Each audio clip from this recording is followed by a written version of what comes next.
बिस्मिल्लाहिर्रहमानिर्रहीम। अस्सलामुअलैकुम नाज़रीन। प्यारे दोस्तों, आज हम बात करेंगे किन 5 लोगों पर कुर्बानी करना वाजिब नहीं है। रसूल खुदा सल्लल्लाहु अलैहि वसल्लम ने फरमाया, अगर ये 5 लोग कुर्बानी ना करें तो इन पर कोई गुनाह नहीं होगा, और अगर ये करेंगे तो अल्लाह ताला इनको बहुत ही ज्यादा अजर व सवाब अता फरमाएगा। आइए आज हम इन 5 अफराद का जिक्र करेंगे। अगर आप जानते हैं तो बहुत ही अच्छी बात है, और अगर आप नहीं जानते कि आप पर कुर्बानी करना वाजिब है या नहीं, कौन 5 अफराद हैं कि जो कुर्बानी ना करें और उन पर गुनाह भी नहीं होगा, तो आइए इस वीडियो के अंदर हम आपको मालूमात फराहम करते हैं जो कि यकीनन आपके लिए इंतहाई मुफीद साबित होगी। वीडियो को शुरू करने से पहले अगर आप हमारे चैनल पर नए हैं तो Z-Info पुराने चैनल को सब्सक्राइब करें, लाइक करें और आगे लोगों तक शेयर कीजिए।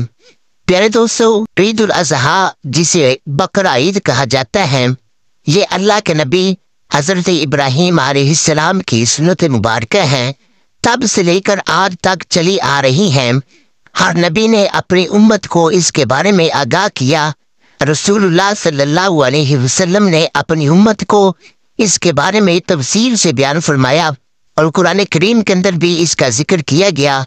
फसल्लि लिरब्बिका वन्हर, कि आप अपने रब के लिए नमाज अदा करें और रब के लिए कुर्बानी करें। तो प्यारे दोस्तों, कुर्बानी का बहुत ही ज्यादा पसंदीदा अमल है।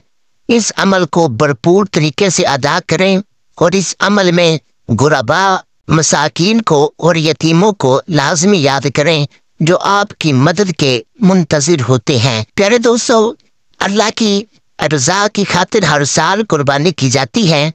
खुश नसीब हैं वो अफराद जो अल्लाह की रज़ा के लिए कुर्बानी करते हैं।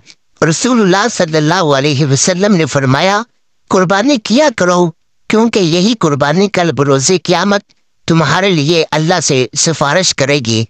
और फरमाया, कुर्बानी करना ये अल्लाह के नबी जनाब इब्राहीम अलैहिस्सलाम की सुन्नत मुबारक है। तो दोस्तों, जानते हैं वो 5 अफराद के जिन पर कुर्बानी करना वाजिब नहीं है।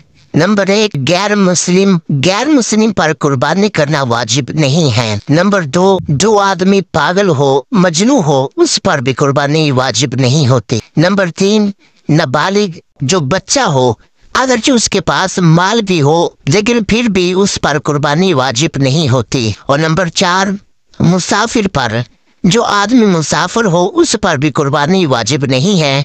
और नंबर 5, जिस आदमी के पास इतना माल ना हो या इतने रकम ना हो कि वो 52.5 तोले चांदी या 7.5 तोले सोना खरीद सके, तो इन 5 अफराद पर कुर्बानी करना वाजिब नहीं है। उम्मीद करते हैं कि हमारी ये आज की वीडियो आपको अच्छी लगी होगी। अगर वीडियो अच्छी लगे तो हमारे चैनल को सब्सक्राइब करें, लाइक करें और आगे लोगों तक शेयर कीजिए।